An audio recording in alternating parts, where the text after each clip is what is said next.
Hello दोस्तों, स्वागत है आपका इस नई वीडियो में। दोस्तों, आज हम 100 इम्पोर्टेंट प्रश्नों का एक मॉडल पेपर लेकर के आपके समक्ष उपस्थित हुए हैं। तो बिना देरी किए इस मॉडल पेपर को शुरू करते हैं। इससे पहले यदि आपने चैनल को सब्सक्राइब नहीं किया है तो चैनल को सब्सक्राइब करके बेल आइकन को प्रेस कर दें ताकि लेटेस्ट वीडियो की नोटिफिकेशन आप तक पहुँच सके। तो चलिए शुरू करते हैं। इस वीडियो का पहला प्रश्न है, निम्नलिखित वाक्य में किस प्रकार की अशुद्धि है। तो इस वाक्य में किस प्रकार की अशुद्धि होगी, आपका आंसर है इसमें है आपका उपसर्ग संबंधी अशुद्धि। ऑप्शन बी सही उत्तर दिया गया है। अगला प्रश्न है, पाषाण का तद्भव है। तो पाषाण शब्द का तद्भव क्या होता है, आपका आंसर होगा पाषाण का तद्भव होता है पाहन। ऑप्शन ए सही उत्तर दिया गया। अगला प्रश्न है, उत्कर्ष का विशेषण क्या होगा। तो उस उत्कर्ष शब्द का विशेषण क्या होता है, आपका आंसर होगा कि इसका विशेषण होता है उत्कृष्ट। ऑप्शन सी सही उत्तर दिया गया। अगला प्रश्न है, नायक का सही संधि विच्छेद होगा। तो नायक शब्द का सही संधि विच्छेद क्या होगा, आपका आंसर है कि नए धन अक बराबर क्या होता है, नायक। ऑप्शन ए सही उत्तर दिया गया। अगला प्रश्न है, वह आया और मैं गया वाक्य में समुच्चय बोधक शब्द बताइए। वह आया और मैं गया, इस वाक्य में समुच्चय बोधक शब्द कौन सा होगा, आपका सही आंसर है इसमें समुच्चय बोधक शब्द होता है और। ऑप्शन डी सही उत्तर दिया गया। तो ये जो समुच्चय बोधक शब्द है और, ये आपका सही उत्तर होगा ऑप्शन डी। चलिए अगला प्रश्न है कि पांडव में कैसा प्रत्यय है। तो पांडव जो शब्द है इसमें किस प्रकार का प्रत्यय होगा, आपका आंसर है इसमें होता है आपका तदित प्रत्यय। ऑप्शन ए सही उत्तर दिया गया। अगला प्रश्न है, बेघर है। तो बेघर ये क्या है, आपका आंसर होगा कि इसका जो सही उत्तर हो फारसी प्लस हिंदी होगा। ऑप्शन बी सही उत्तर दिया गया। अगला प्रश्न है, अर्थ की दृष्टि से कौन सा वाक्य का प्रकार नहीं है। तो अर्थ की दृष्टि से वाक्य का प्रकार कौन नहीं है इन चारों में से, आपका आंसर है वो हो जाएगा संयुक्त वाचक वाक्य। ऑप्शन सी सही उत्तर दिया गया। अगला प्रश्न है, व्यास का विलोम है। तो व्यास का विलोम क्या होता है, आपका आंसर है व्यास का विलोम होता है आपका समास। ऑप्शन डी सही उत्तर दिया गया। अगला प्रश्न है, निम्न में से विषम चुनिए। तो इन चारों में से विषम कौन सा दिया गया है, अलग कौन सा होगा इनमें से, आपका आंसर है कि यहाँ पे ये रासभ ये यहाँ पे अलग दिया गया है। ऑप्शन ए सही उत्तर दिया गया। अगला प्रश्न है, निम्नलिखित वाक्यों में से किस वाक्य में अकर्मक क्रिया है। तो इन चारों में से अकर्मक क्रिया किस में दी गई है, आपका आंसर होगा अकर्मक क्रिया होगी इसमें रेखा हंसती है, इसमें अकर्मक क्रिया होगी। ऑप्शन सी आपका सही उत्तर दिया गया। अगला पॉइंट आपको क्या ध्यान रखना है कि जब हम क्रिया के संदर्भ में बात करते हैं तो क्रिया ये दो प्रकार की होती है मुख्य रूप से, एक सकर्मक क्रिया होती है, एक अकर्मक क्रिया होती है। तो इसमें हो जाएगा आपका रेखा हंसती है, इसमें कौन सी क्रिया है, अकर्मक क्रिया। चलिए अगला प्रश्न है, विपात्र किसका उपन्यास है। तो विपात्र ये उपन्यास किसका है, आपका आंसर है विपात्र उपन्यास है आपका गजानन माधव मुक्तिबोध का। ऑप्शन डी सही उत्तर हो जाएगा। अगला प्रश्न है, जयशंकर प्रसाद जी की आंसू रचना का प्रकाशन हुआ। तो ये जो आंसू नामक रचना है ये किसके द्वारा रचित रचना है, आपका आंसर होगा जयशंकर प्रसाद की रचना है। और इन जयशंकर प्रसाद ने इस रचना का प्रकाशन किस वर्ष किया, आपका आंसर होगा 1925 में। ऑप्शन ए सही उत्तर दिया गया है। अगला प्रश्न है, भारत में रेडियो सेवा का प्रारंभ हुआ। तो रेडियो सेवा ये कब प्रारंभ होती है भारत में, आपका आंसर होगा कि 23 जुलाई 1927 में। ऑप्शन डी आपका सही उत्तर दिया गया। अगला प्रश्न है, शिक्षक का बहुवचन है। तो शिक्षक शब्द का बहुवचन क्या होता है, आपका आंसर होगा कि शिक्षक का बहुवचन होता है शिक्षकगण। ऑप्शन बी सही उत्तर दिया गया। अगला प्रश्न है, प्रत्यय होता है। तो प्रत्यय क्या होता है, इन चारों में से आपका सही आंसर होगा कि प्रत्यय होता है शब्दांश। प्रत्यय क्या होता है, शब्दांश होता है। ऑप्शन सी सही उत्तर दिया गया है। यानी प्रत्यय हम किसको बोलते हैं, तो प्रत्यय वे शब्दांश होते हैं जो किसी शब्द के अंत में, जो किसी शब्द के अंत में जुड़ करके शब्द के अर्थ में भिन्नता ला देते हैं, परिवर्तन ला देते हैं, उसको हम परिवर्तन बोलते हैं। तो ये क्या होता है, शब्दांश होता है। ऑप्शन सी सही उत्तर दिया गया। अगला प्रश्न है, निम्न में कौन सा शब्द क्रिया विशेषण है। तो इन चारों में से क्रिया विशेषण शब्द कौन सा होगा, आपका सही आंसर है धीरे धीरे ये क्रिया विशेषण हो जाएगा। ऑप्शन डी सही उत्तर दिया गया। अगला प्रश्न है, घ का उच्चारण स्थान कौन सा है। तो घ का उच्चारण स्थान ये कहाँ से होता है? आपका आंसर है इसका उच्चारण स्थान होता है कंठ से। ऑप्शन बी सही उत्तर दिया गया। अगला प्रश्न है निम्नलिखित में से कौन सा शब्द स्त्रीलिंग है? तो यहाँ पे स्त्रीलिंग शब्द पूछा गया है, इन चारों में से कौन सा होगा? आपका आंसर है मृत्यु, ये स्त्रीलिंग शब्द होता है। ऑप्शन सी सही उत्तर दिया गया। अगला प्रश्न है तीसरा शब्द में विशेषण है, तो ये तीसरा जो शब्द है इसमें किस प्रकार का विशेषण होगा? आपका आंसर है कि इसमें विशेषण होगा आपका क्रमवाचक। ऑप्शन सी सही उत्तर दिया गया। अगला प्रश्न है मौलाराम के वंशज उत्तराखंड में आए, तो मौलाराम के वंशज उत्तराखंड में इनका आगमन कब होता है, कब आते हैं उत्तराखंड में? आपका आंसर होगा 1658 ईस्वी में। ऑप्शन बी सही उत्तर दिया गया। अगला प्रश्न है निम्न में से विषम चुनिए, तो इन चारों में से अलग कौन सा दिया गया है? आपका आंसर होगा कि इसमें विषम हो जाएगा आपका गाजो। ऑप्शन डी सही उत्तर दिया गया है। अगला प्रश्न है कस्तूरी मृग संरक्षण के लिए कार्य शुरू किए गए, तो कस्तूरी मृग के संरक्षण के लिए कार्य कब शुरू किए गए हैं? आपका आंसर होगा कि ये कार्य सबसे पहले 1972 में किए गए। ऑप्शन सी सही उत्तर दिया गया है। अगला प्रश्न है कस्तूरी मृग संरक्षण के लिए कार्य ये आपका 1972 में किया गया। ऑप्शन सी सही उत्तर होगा। अगला प्रश्न है राज्यपाल मुख्यमंत्री की नियुक्ति किस अनुच्छेद के अधीन करता है? तो मुख्यमंत्री की नियुक्ति किसके द्वारा की जाती है? राज्यपाल के द्वारा। और किस अनुच्छेद के अंतर्गत करता है? आपका आंसर होगा अनुच्छेद 164। ऑप्शन ए सही उत्तर दिया गया है। या फिर आप कह सकते हैं कि मुख्यमंत्री का प्रावधान ये किस अनुच्छेद में किया गया है? अनुच्छेद 64 में। और राज्यपाल का जो प्रावधान है वो किस अनुच्छेद में है? तब आपका आंसर होगा अनुच्छेद 153 में राज्यपाल का प्रावधान है और अनुच्छेद 164 में मुख्यमंत्री का प्रावधान किया गया है। चलिए ऑप्शन ए आपका सही उत्तर होगा। अगला प्रश्न है वर्तमान में राजस्व पुलिस व्यवस्था उत्तराखंड के लगभग कितने प्रतिशत भाग पर लागू है? तो उत्तराखंड में राजस्व पुलिस जो व्यवस्था है वो कितने प्रतिशत भाग पर लागू है? आपका आंसर होगा कि ये लागू है आपके वर्तमान समय में 61% भाग पर। ऑप्शन सी सही उत्तर हो जाएगा। अगला प्रश्न है प्रथम निर्वाचित विधानसभा में मुख्यमंत्री नारायण दत्त तिवारी ने विधानसभा सीट से उपचुनाव जीता, तो किस विधानसभा सीट से नारायण दत्त तिवारी के द्वारा उपचुनाव जीता गया है? आपका आंसर होगा कि ये जीता गया था रामनगर सीट से। ऑप्शन सी सही उत्तर दिया गया। अगला प्रश्न है उत्तराखंड का कौन सा पर्वत शिवधाम के रूप में प्रतिष्ठित है? तो शिवधाम के रूप में कौन सा पर्वत प्रतिष्ठित है उत्तराखंड में? आपका आंसर होगा ये हो जाएगा आपका त्रिशूल पर्वत। ऑप्शन डी सही उत्तर दिया गया। अगला प्रश्न है राज्य में उत्तर से दक्षिण की ओर जाने पर वर्षा की मात्रा क्रमशः होती है, क्या होती है? कि जब उत्तर से दक्षिण की ओर जाते हैं तो वर्षा की मात्रा में क्या प्रभाव पड़ता है? आपका आंसर होगा कि ये बढ़ती है। ऑप्शन बी सही उत्तर दिया गया। अगला प्रश्न है गंगोत्री के समीप भागीरथी से मिलने वाली प्रथम नदी है, तो भागीरथी नदी में पहली मिलने वाली नदी कौन सी होगी? आपका आंसर है ये होती है आपकी रुद्रगंगा। ऑप्शन डी सही उत्तर हो जाएगा। अगला प्रश्न है किस ताल में जल निकासी हेतु 5 सुरंगें बनी हैं? तो आपका सही आंसर होगा कि कौन सा ताल है जिसमें जल निकासी के लिए 5 सुरंगें बनी हुई है? आपका आंसर है कि ये है आपका तड़ाग ताल। ऑप्शन डी सही उत्तर दिया गया। अगला प्रश्न है पंचाचूली वूलन स्थित है, तो पंचाचूली वूलन ये कहाँ पे अवस्थित है? आपका आंसर है कि ये अल्मोड़ा में अवस्थित है। ऑप्शन बी सही उत्तर दिया गया। अगला प्रश्न है राज्य में संस्कृत गांव है, तो संस्कृत गांव कौन सा माना जाता है इन चारों में से? आपका आंसर है कि ये आपका जो बैतूल और किमोठा है ये संस्कृत गांव के रूप में जाना जाता है। ऑप्शन डी सही उत्तर दिया गया। अगला प्रश्न है उत्तराखंड में कुल्ली बेगार प्रथा नामक पुस्तक के लेखक हैं, तो उत्तराखंड में कुल्ली बेगार प्रथा जो पुस्तक है ये किसके द्वारा लिखी गई पुस्तक है? आपका आंसर होगा डॉक्टर शेखर पाठक द्वारा। ऑप्शन सी सही उत्तर दिया गया। अगला प्रश्न है WHO का दक्षिण पूर्वी एशिया का क्षेत्रीय कार्यालय स्थित है, तो कहाँ पर अवस्थित है? आपका आंसर है ये कार्यालय है आपका नई दिल्ली में। ऑप्शन बी सही उत्तर दिया गया।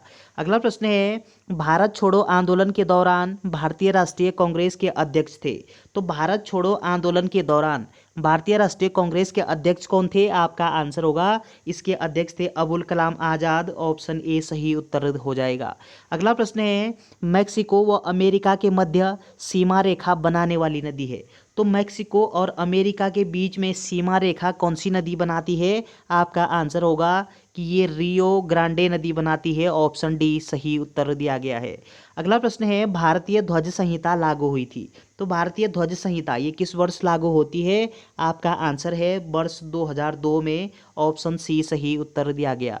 अगला प्रश्न है उपराष्ट्रपति को हटाने से संबंधित संकल्प पेश करने से कितने दिनों पहले इनकी सूचना देनी आवश्यक होती है?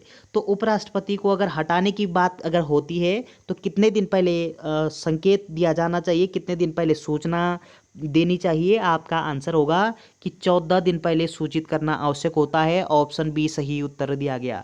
अगला प्रश्न है लक्ष्मी नारायण मंदिर स्थित है। तो लक्ष्मी नारायण मंदिर ये किस स्थान पर अवस्थित होगा? आपका सही आंसर है ये है आपका श्रीनगर में, ऑप्शन सी सही उत्तर दिया गया।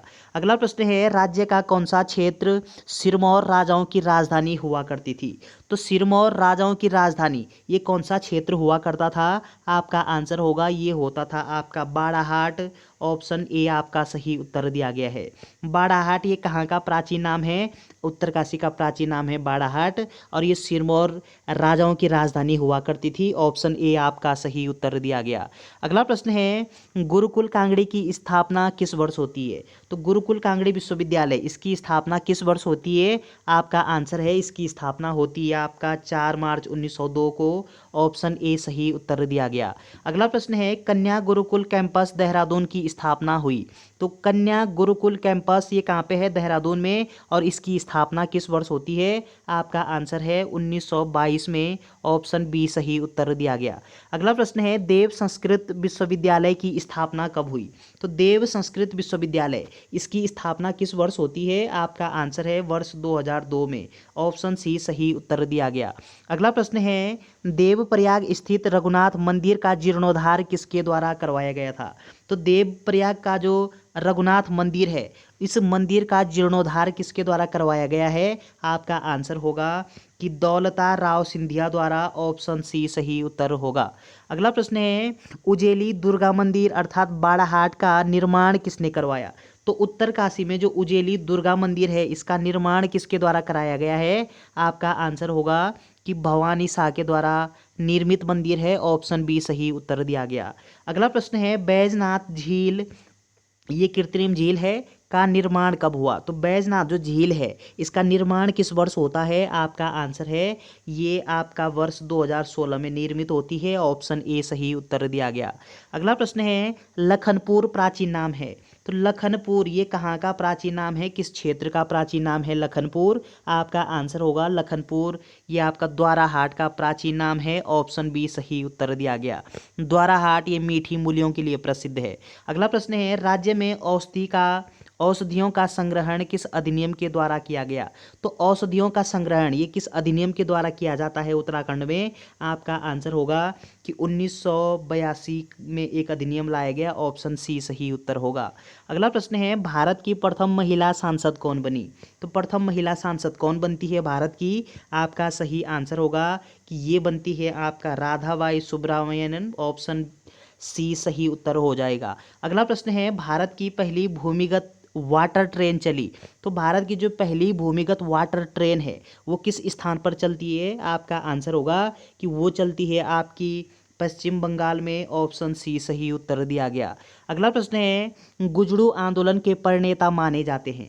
तो गुजड़ू आंदोलन के प्रणेता के रूप में किसको जाना जाता है? आपका आंसर होगा कि ये जाना जाता है राम प्रसाद नौटियाल को, ऑप्शन डी सही उत्तर दिया गया। अगला पॉइंट आपको क्या ध्यान रखना है कि गढ़वाल का ये जो गुजड़ू क्षेत्र है इसको क्या बोलते हैं? गढ़वाल का बारदोली बोलते हैं। किसको? गुजड़ू क्षेत्र को। और कुमाऊं का बारदोली या फिर उत्तराखंड का बारदोली असल्ट क्षेत्र को बोलते हैं। तो ये जो गुजड़ू आंदोलन के प्रणेता के रूप में राम प्रसाद नौटियाल जी को जाना जाता है, ऑप्शन डी आपका सही उत्तर होगा। अगला प्रश्न है कि फॉरेस्ट ग्रीवेंस कमेटी का गठन हुआ।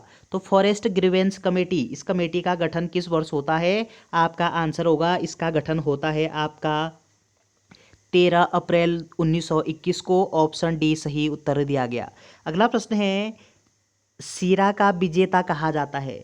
तो सीरा का विजेता ये किसको कहा जाता है? आपका आंसर होगा सीरा का विजेता ज्ञानचंद प्रथम को कहा जाता है, ऑप्शन सी सही उत्तर दिया गया। अगला प्रश्न है दूधातोली लोक विकास संस्थान का गठन किसके द्वारा किया गया? तो दूधातोली लोक विकास संस्थान, इसका जो गठन है वो किसके द्वारा किया गया है? आपका आंसर है कि सच्चिदानंद भारती के द्वारा गठित किया गया। ऑप्शन सी आपका सही उत्तर होगा। अगला प्रश्न है, ईवर्सन के भू बंदोबस्त के समय टिहरी नरेश थे। तो ईवर्सन के समय यानी ईवर्सन ने जब भूमि बंदोबस्त करवाया था उस समय टिहरी के नरेश कौन थे? आपका आंसर होगा टिहरी नरेश थे नरेंद्र शाह। ऑप्शन बी सही उत्तर दिया गया। अगला प्रश्न है, राज्य में नंदा गौरा योजना की शुरुआत हुई। तो उत्तराखंड में नंदा गौरा योजना, ये योजना कब शुरू होती है? आपका आंसर है कि योजना शुरू होती है आपका 2 जून 2017 को। ऑप्शन बी सही उत्तर दिया गया। अगला प्रश्न है, मद्महेश्वर नाथ स्थित है। तो मद्महेश्वर नाथ ये कहाँ पे अवस्थित है? किस पर्वत पर स्थित है? आपका आंसर है कि ये है आपका चौखंबा पर्वत पर। ऑप्शन सी सही उत्तर हो जाएगा। अगला प्रश्न है, स्कंद पुराण में किस मंदिर को भुवनेश्वरी पीठ कहा गया है? तो स्कंद पुराण में भुवनेश्वरी पीठ किस मंदिर को कहा गया है? आपका आंसर होगा कि ये चंद्रबदनी को कहा गया। ऑप्शन डी सही उत्तर दिया गया। अगला प्रश्न है, राज्य में शंकर गुफा स्थित है। तो शंकर गुफा ये कहाँ पे अवस्थित है? आपका उत्तर है कि शंकर गुफा ये आपका देवप्रयाग में अवस्थित है। ऑप्शन डी सही उत्तर दिया गया। अगला प्रश्न है, श्रीदेव सुमन पर गढ़वाली फिल्म कब बनाई गई? तो श्रीदेव सुमन पर फिल्म कब बनती है? गढ़वाली फिल्म बनती है इनके ऊपर, और कब बनती है? आपका आंसर है ये फिल्म बनती है आपका वर्ष 2007 में। ऑप्शन सी सही उत्तर होगा। अगला प्रश्न है, संस्कृति साहित्य एवं कला परिषद का गठन किया गया। तो संस्कृति साहित्य एवं कला परिषद इसका गठन किस वर्ष होता है? आपका आंसर है ये गठित होता है वर्ष 2004 में। ऑप्शन डी आपका सही उत्तर होगा। अगला प्रश्न है, पूर्वी धौली गंगा की सहायक नदी कौन सी है इनमें से? आपका आंसर है पूर्वी धौली गंगा, इसकी सहायक नदी है यहाँ पे काली नदी। ऑप्शन बी सही उत्तर दिया गया है। अगला प्रश्न है, उत्तर प्रदेश के नजीबाबाद से कोटद्वार तक बड़ी रेलवे लाइन बिछाई गई। तो उत्तर प्रदेश के नजीबाबाद से और कोटद्वार तक की जो रेलवे लाइन है ये किस वर्ष बिछाई गई है? आपका आंसर होगा ये बिछाई गई 1897 ईस्वी में। ऑप्शन ए सही उत्तर दिया गया है। अगला प्रश्न है, मुद्रा योजना के अंतर्गत कितने प्रकार के ऋण का प्रावधान है? तो आपका सही आंसर होगा कि ये जो मुद्रा योजना है इसके अंतर्गत है आपका 3 प्रकार के ऋण का प्रावधान। ऑप्शन ए आपका सही उत्तर होगा। अगला प्रश्न है, भारत में रिजर्व बैंक की स्थापना किस कमीशन की सिफारिश पर हुई? तो रिजर्व बैंक की स्थापना कब होती है यानी आरबीआई की स्थापना कब होती है? 1 अप्रैल 1935 को आरबीआई ये अस्तित्व में आता है, इसकी स्थापना होती है आरबीआई की। और किस कमीशन की सिफारिश पर होता है? आपका सही आंसर होगा कि हिल्टन व यंग कमीशन की सिफारिश पर होता है। ऑप्शन बी आपका सही उत्तर दिया गया है। अगला प्रश्न है, हाउ टू पे फॉर वॉर पुस्तक है। तो हाउ टू पे फॉर वॉर ये जो पुस्तक है ये किसकी पुस्तक है, किसके द्वारा लिखित पुस्तक है? आपका आंसर होगा ये है आपका किन्स की पुस्तक। ऑप्शन सी सही उत्तर दिया गया है। अगला प्रश्न है, स्यादवाद संबंधित है। तो स्यादवाद इसका संबंध किस धर्म से है? आपका आंसर है इसका संबंध है आपका जैन धर्म से। ऑप्शन ए सही उत्तर दिया गया है। अगला प्रश्न है, भारत की सबसे लंबी तट रेखा वाला राज्य है। तो सबसे लंबी तट रेखा वाला राज्य कौन सा होगा? आपका आंसर है सबसे लंबी तट रेखा वाला राज्य है गुजरात। ऑप्शन सी सही उत्तर दिया गया। और नंबर 2 पे आता आपका आंध्र प्रदेश। अगला प्रश्न है, उत्तराखंड इतिहास में अर्ल ऑफ वारवरिक की उपाधि किसे दी गई? तो अर्ल ऑफ वारवरिक ये उपाधि किसको दी गई है उत्तराखंड के इतिहास में? आपका आंसर होगा ये उपाधि दी गई थी हर्षदेव जोशी को। ऑप्शन सी सही उत्तर दिया गया है। अगला प्रश्न है, निम्न में से राज्य के सप्तांग सिद्धांत के अनुसार राज्य का 7वां अंग कौन सा था? तो सप्तांग जो सिद्धांत है इसके अनुसार 7वां अंग कौन सा माना जाता है? आपका आंसर होगा 7वां अंग माना जाता है मित्र को। ऑप्शन सी सही उत्तर हो जाएगा। अगला प्रश्न है, सल्तनत काल में उलूग खां की उपाधि किसे दी गई? तो सल्तनत काल में उलूग खां की उपाधि ये किसको दी जाती है? आपका आंसर होगा ये उपाधि मोहम्मद बिन तुगलक को प्रदान थी। ऑप्शन सी सही उत्तर दिया गया। अगला प्रश्न है, निम्न में से कौन सा क्षेत्र ज्वारीय ऊर्जा उत्पादन का प्रमुख क्षेत्र है। तो इन चारों में से ज्वारीय ऊर्जा उत्पादन का प्रमुख क्षेत्र कौन सा होता है? आपका आंसर है ये हो जाएगा आपका खंबात की खाड़ी, ऑप्शन सी सही उत्तर दिया गया है। अगला प्रश्न है, भारतीय पर्यटन के स्वर्ण त्रिभुज में सम्मिलित शहर है। तो स्वर्ण त्रिभुज में सम्मिलित शहर कौन सा है इन चारों में से? आपका सही आंसर होगा ये हो जाएगा आपका आगरा, दिल्ली, जयपुर, ऑप्शन ए आपका सही उत्तर दिया गया है। अगला प्रश्न है, बिहार का डालमिया नगर प्रसिद्ध है। तो बिहार का जो डालमिया नगर है ये किसके लिए प्रसिद्ध है? आपका आंसर होगा कि ये प्रसिद्ध है आपका सीमेंट उद्योग के लिए, ऑप्शन बी सही उत्तर दिया गया। अगला प्रश्न है, बायोस्फीयर रिजर्व शब्द का प्रयोग सर्वप्रथम किसने किया? तो बायोस्फीयर रिजर्व इस शब्द का प्रयोग सबसे पहले किसके द्वारा किया गया है? आपका आंसर होगा कि ये किया गया है एडवर्ड सुएज के द्वारा, ऑप्शन सी सही उत्तर दिया गया। अगला प्रश्न है, नीली क्रांति संबंधित है। तो नीली क्रांति ये संबंध किससे रखती है? आपका आंसर है नीली क्रांति मत्स्य उत्पादन से संबंधित है, ऑप्शन सी सही उत्तर दिया गया। अगला प्रश्न है, बंधुआ मजदूरी अधिनियम ये अधिनियमित हुआ। तो बंधुआ मजदूर अधिनियम ये कब पारित होता है? आपका आंसर होगा कि ये पारित होता है वर्ष 1976 में, ऑप्शन डी आपका सही उत्तर दिया गया है। अगला प्रश्न है, नागार्जुन किस बौद्ध संप्रदाय के थे? तो नागार्जुन ये किस बौद्ध संप्रदाय के थे? आपका आंसर होगा कि ये थे आपके माध्यमिक, ऑप्शन सी सही उत्तर हो जाएगा। अगला प्रश्न रीजनिंग से संबंधित है, ए बी से बड़ा है जबकि सी तथा डी ई से बड़े हैं, ई ए व सी के मध्य स्थित हैं। यदि सी बी से बड़ा है तब निम्नलिखित में से कौन सा कथन सत्य होगा? जब आप इस प्रश्न को सॉल्व करते हो आपका जो सही उत्तर है वो निकलना चाहिए आपका ई बी से बड़ा होता है, ऑप्शन ए आपका सही उत्तर होगा। अगला प्रश्न है, एक कतार में 17 लड़कियां हैं, प्रारंभ में से बीच 9वीं हैं और अंत से बीच वाली लड़की किस नंबर पर होगी? अगला ये सवाल रीजनिंग से संबंधित है। जब आप इसको सॉल्व करते हो तो आपका जो सही उत्तर है वो क्या निकलना चाहिए? 9, ऑप्शन सी सही उत्तर दिया गया है। अगला प्रश्न है कि ये रीजनिंग से संबंधित दिया गया है, 55 है, 105 दिया गया, 160 दिया गया, 390 दिया गया, यहाँ पे प्रश्नवाचक चिन्ह दिया गया है, 2010 दिया गया। यानी यहाँ पे कौन सा आएगा? आपका जो सही उत्तर होगा वो होगा आपका 710, ऑप्शन डी सही उत्तर होगा। अगला प्रश्न है, उत्तराखंड फिल्म विकास परिषद की स्थापना कब हुई? तो उत्तराखंड फिल्म विकास परिषद इसकी स्थापना कब होती है, किस वर्ष होती है?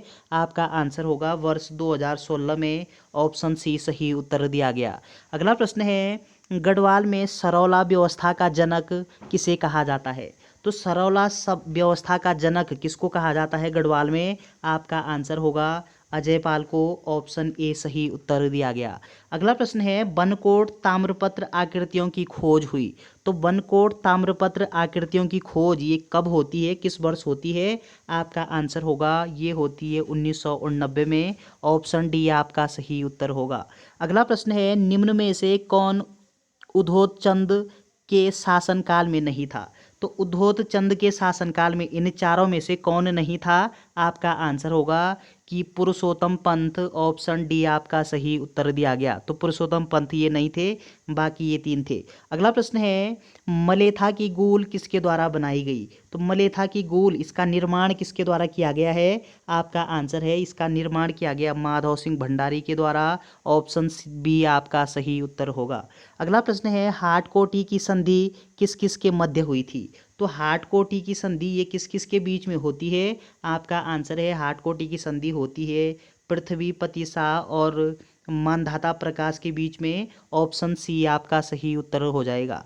अगला प्रश्न है, नीम किरोली बाबा का वास्तविक नाम था। तो नीम किरोली बाबा इनका वास्तविक नाम क्या था? आपका आंसर होगा इनका वास्तविक नाम है लक्ष्मी नारायण शर्मा, ऑप्शन बी आपका सही उत्तर होगा। अगला प्रश्न है, हेमकुंड साहिब कौन सी नदी निकलती है? तो हेमकुंड साहिब से कौन सी नदी निकलती है? इन चारों में से आपका आंसर क्या होना चाहिए? आपका जो आंसर है वो होगा हेमगंगा, ऑप्शन सी सही उत्तर दिया गया है। अगला प्रश्न है, राजीव गांधी ग्रामीण विद्युतीकरण योजना शुरू हुई। तो राजीव गांधी ग्रामीण विद्युतीकरण योजना ये कब शुरू होती है? आपका आंसर होगा ये योजना वर्ष 2005 में शुरू हुई। ऑप्शन डी आपका सही उत्तर दिया गया। अगला प्रश्न है, मुख्यमंत्री आंचल अमृत महोत्सव की शुरुआत हुई है। तो मुख्यमंत्री आंचल अमृत महोत्सव इसकी शुरुआत किस वर्ष होती है? आपका आंसर होगा ये शुरू होती है 7 मार्च 2019 को। ऑप्शन ए आपका सही उत्तर दिया गया। अगला प्रश्न है, कोठार बांध स्थित है। तो कोठार बांध ये किस नदी पर अवस्थित है? आपका आंसर है ये है आपका कोसी नदी पर। ऑप्शन डी सही उत्तर दिया गया। अगला प्रश्न है, रामसर संधि किस वर्ष से लागू हुई? तो रामसर संधि कब लागू होती है? आपका आंसर है ये लागू होती है 1975 से। ऑप्शन सी सही उत्तर दिया गया। अगला प्रश्न है, वर्नीगाड़ उप तहसील स्थित है। तो वर्नीगाड़ उप तहसील ये कहाँ पे किस जिले में अवस्थित है? आपका आंसर होगा कि ये अवस्थित है उत्तरकाशी जनपद में। ऑप्शन ए आपका सही उत्तर दिया गया है। अगला प्रश्न है, किसी टेक्स्ट को इटैलिक टेक्स्ट में बदलने के लिए शॉर्टकट की या फिर शॉर्टकट कुंजी क्या होती है? आपका आंसर होगा कि इसमें शॉर्टकट कुंजी होती है Ctrl+I। ऑप्शन ए आपका सही उत्तर दिया गया।